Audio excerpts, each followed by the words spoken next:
All right, welcome back to the deep dive. Today we're tackling, well, a pretty big topic. Yeah, it's a big one. It's about how we see the world, how we understand each other, really. And it all comes from this book, Social Cognition: The Construction of the Self in Social Contexts by Alin Gavriliuk. That's right, yeah. And we're zeroing in on specifically Chapter 9, Prejudice, Interplay of Cognitive and Affective Biases. That's the one. So for everyone listening in, have you ever just wondered why those quick judgments, about entire groups of people, they kind of stick in your mind? Right. Even when you know better, Totally, yeah. It's like, okay, that's probably not fair, but it's still there. Yeah, it's like you logically know it's not accurate, but it's hard to shake those ingrained biases. Totally. And the thing is, these biases, they don't just stay in our heads, they actually have real-world consequences.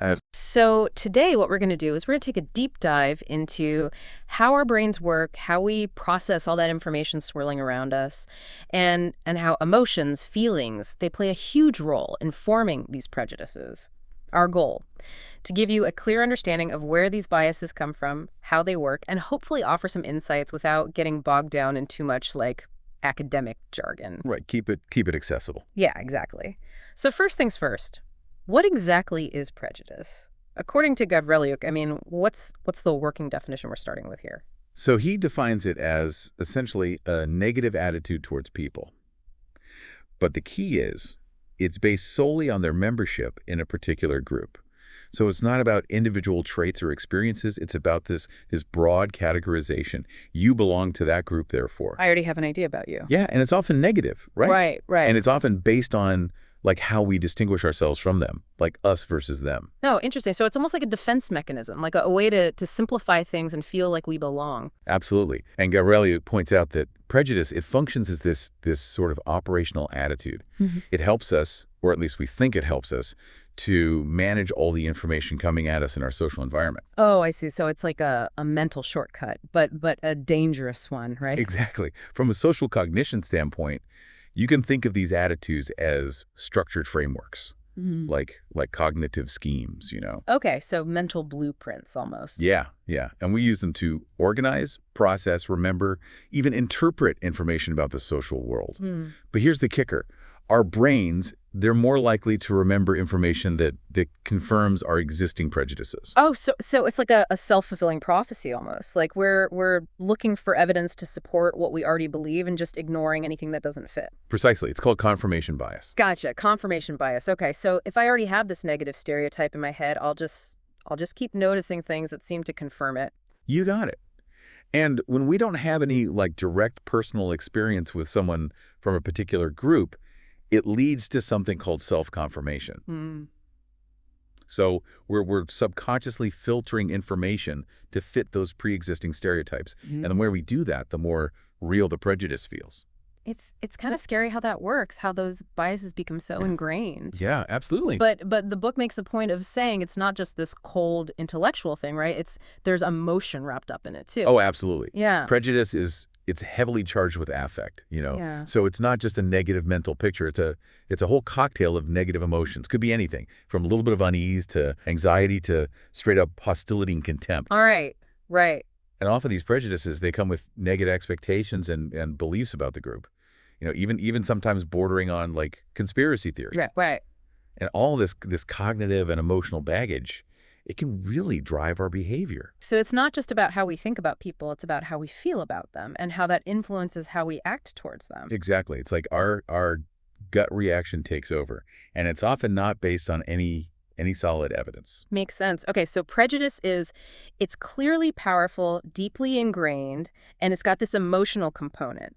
Now, the book also uses the term cognitive shortcut. What does that even mean in this context? Well, it comes down to how our brains work, right? Yeah. We have a limited capacity to process information. It's like juggling. Oh, yeah. Too many balls in the air, something's got to drop. Exactly. So to handle all the social information we're bombarded with, we develop these mental shortcuts. And prejudice, especially in the form of stereotypes, it can act as one of those shortcuts. So it's like instead of really getting to know someone, we just slap on a stereotype and think we've got them figured out. Yeah, it's efficient in a way, but obviously problematic. It lets us process information faster more immediately. I see. So it's a saving strategy for our brain power. That's the idea.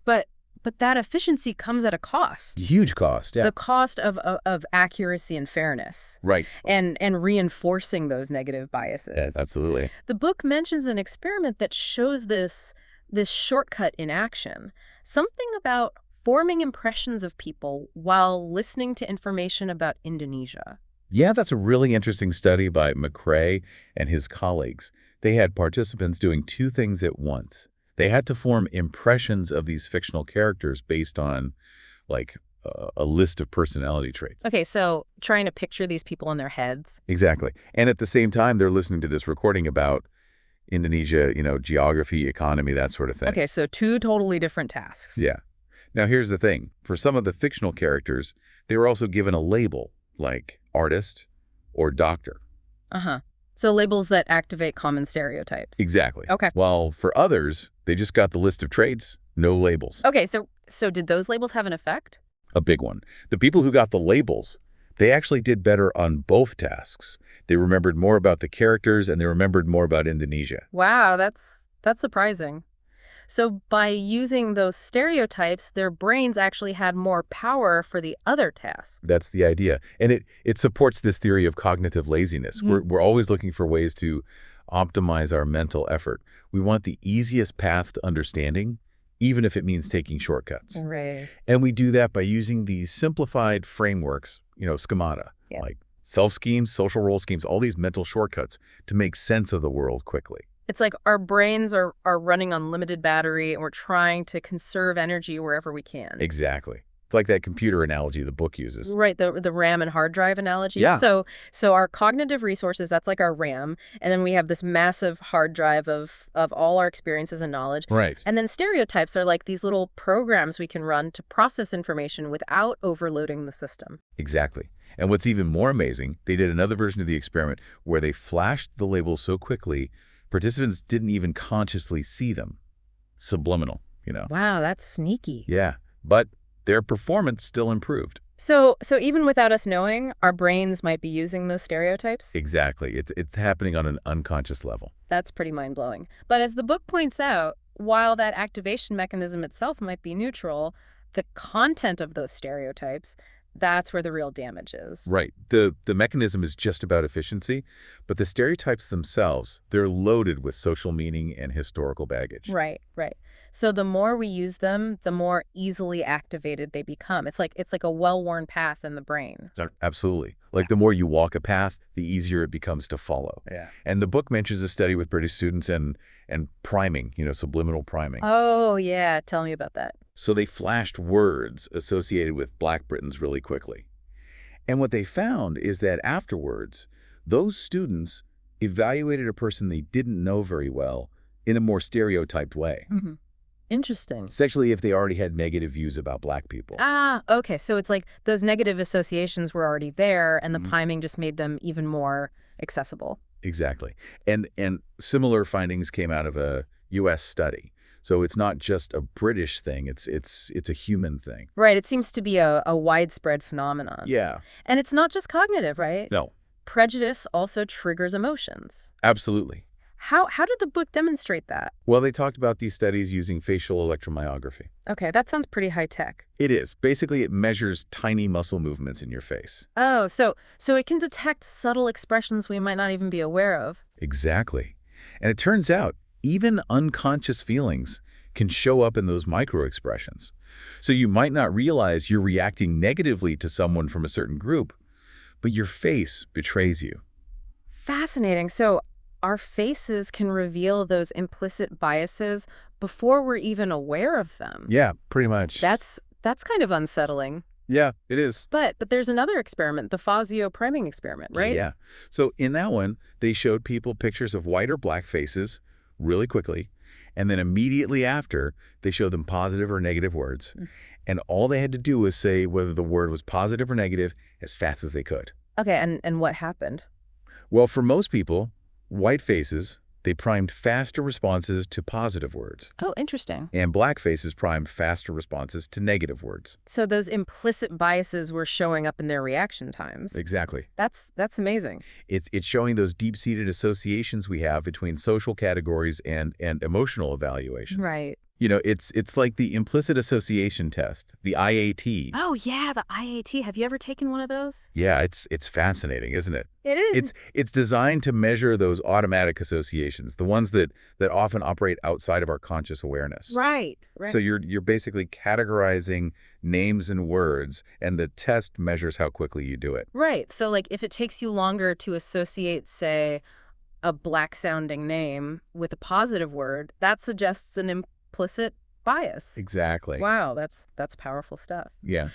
But the book also talks about this strange paradox that trying to suppress stereotypical thoughts can actually make them stronger. Yeah, it's counterintuitive, isn't it? It is. How does that even work? Well, McCrae's research showed that when people were told to avoid using negative stereotypes, they ended up, like, physically distancing themselves more from someone who fit that stereotype. So they were trying not to think about it, but it ended up influencing their behavior anyway.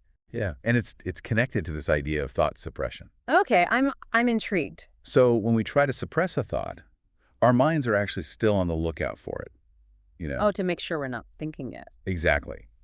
But that can make it even more accessible, more likely to pop up later. It's like trying to hold a beach ball underwater. The moment you let go, it explodes to the surface. Exactly. So trying to just block out a stereotype might not be the best long-term strategy. Right. Okay, so we've talked about what prejudice is, how it works, how emotions play a role, and even this weird suppression thing. But how does it actually show up in the real world? The book talks about discrimination as prejudice in action. Exactly. Discrimination it's the behavior. It's the negative actions that we take towards someone based on a stereotype. So it's prejudice moving from the mind into the real world. Precisely. And the book says that hard discrimination, like outright aggression, that's actually decreased in Western societies. Yeah, it seems to be on the decline, which is good news. It is. But the book also points out that it's still a problem in many other parts of the world. Right, right. And even in the West, there's this more subtle form of prejudice. Oh, you mean like modern racism? Exactly. It's more hidden, more disguised. Yeah. But it still leads to social segregation and treating people differently based on their group. So it's not about being openly hateful, but more about these subtle ways of keeping people at a distance. That's it. It could be, unconscious bias in hiring or housing or just those little everyday interactions where we treat people differently without even realizing it. It's insidious. It is. And the book argues that this kind of discrimination can actually create a vicious cycle. Oh, how so? Well, when a group is marginalized, it can reinforce the negative stereotypes about them. Oh, I see. It's like, well, see, they're all like this because look at how they're doing. Yeah. But it's often the result of discrimination in the first place. Right. It's a self-fulfilling prophecy. Yeah. And to understand this, the book draws on some pretty heavy-hitting social theories, like Bourdieu's ideas about habitus and symbolic capital, Tajfel's social identity theory, and Goffman's work on stigma.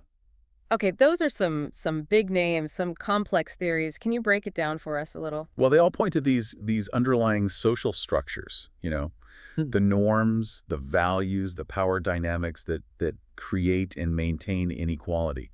It's often unconscious, but it's there. Right, so it's not just about individual prejudice, it's about these bigger systems that perpetuate it. Exactly. And the book uses that anecdote about the Banat man and his new neighbor. Oh yeah, that was a great example. He just automatically assumed the worst about his neighbor based on where he was from. Exactly. And that's modern racism in action. It's substituting individual information with a stereotype. Right, so instead of seeing his neighbor as a person, he saw him as a representative of a group he already had negative views about. Exactly. And the book also talks about Swim's 3 attitudinal registers of modern racism. Okay, what are those? So the first is denying that discrimination even exists. Oh, so like racism's over, get over it. Yeah, something like that. Okay, what's the second? The second is rejecting demands for equal treatment. So like, why do they need special treatment? Yeah, often framed as fairness, Right, right. Like everyone should be treated the same. But ignoring the fact that not everyone starts from the same place. Exactly. Okay, and the third register? The third is resenting the rights that minority groups have already gained. So, like, they've already gotten so much, why do they need more? Yeah. And all of these, they're ways of expressing prejudice without sounding explicitly racist. Right, it's more subtle, but just as harmful. Exactly. And then there's that model of hidden discrimination in organizations, the exorbitant cost little benefit model. Oh, yeah, tell me about that.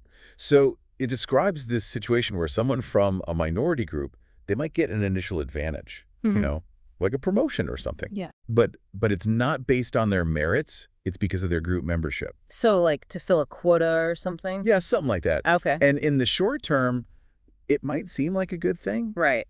But it can lead to discomfort, Like they don't really deserve it. Oh, imposter syndrome almost. Yeah, and then it becomes justification for future discrimination. Like, well, we already gave them a chance. So it's like setting them up for failure in a way. Exactly. And the book gives examples like teachers favoring well-off students or giving out high grades indiscriminately. It seems like those small acts of bias can have huge consequences down the line. They really can. Okay, so we've explored what prejudice is and how it plays out, but where does it come from in the first place?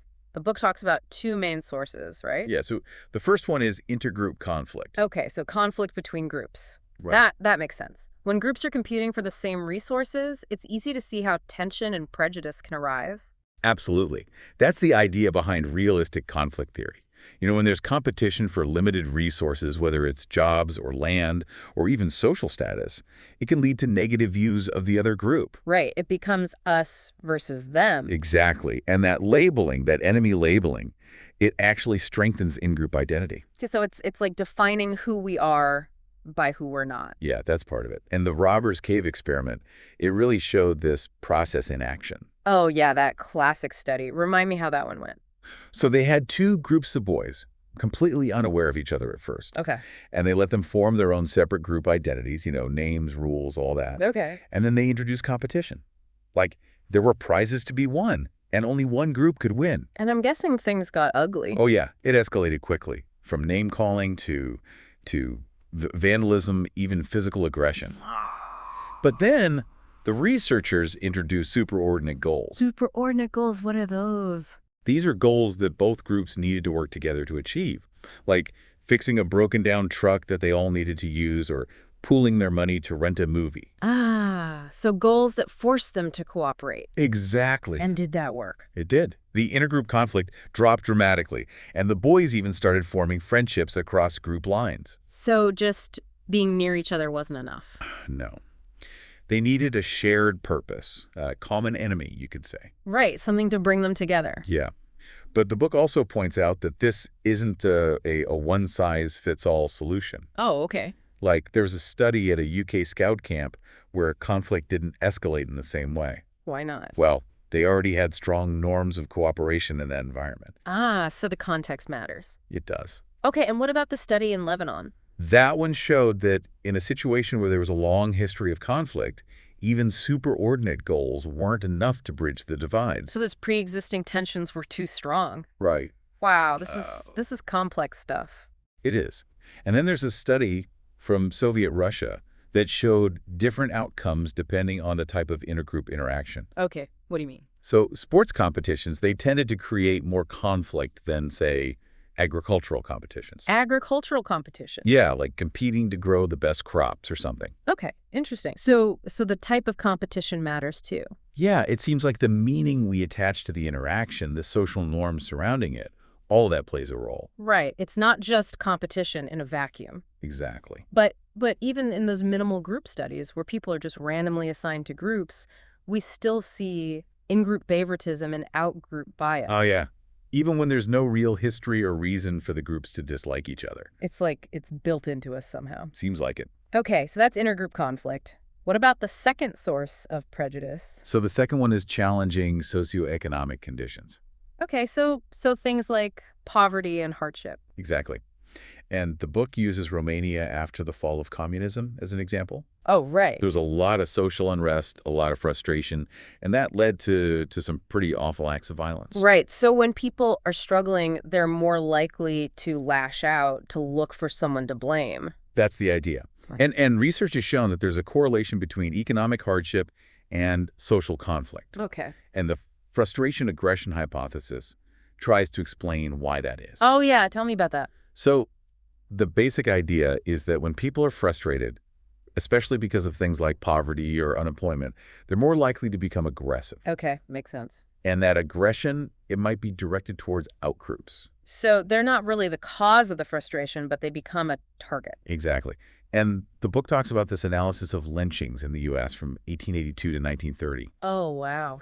And they found that in years with bad economic conditions, lynchings of Black people doubled. Wow. That's disturbing. Yeah. And the hypothesis explains this through a few concepts like inhibition, which is basically holding back aggression because of fear of consequences. Oh. And then displacement, which is redirecting that aggression onto a safer target. So if you can't lash out at the real source of your frustration, you find someone else to take it out on. Exactly. But it's important to note that this is a correlation, not causation.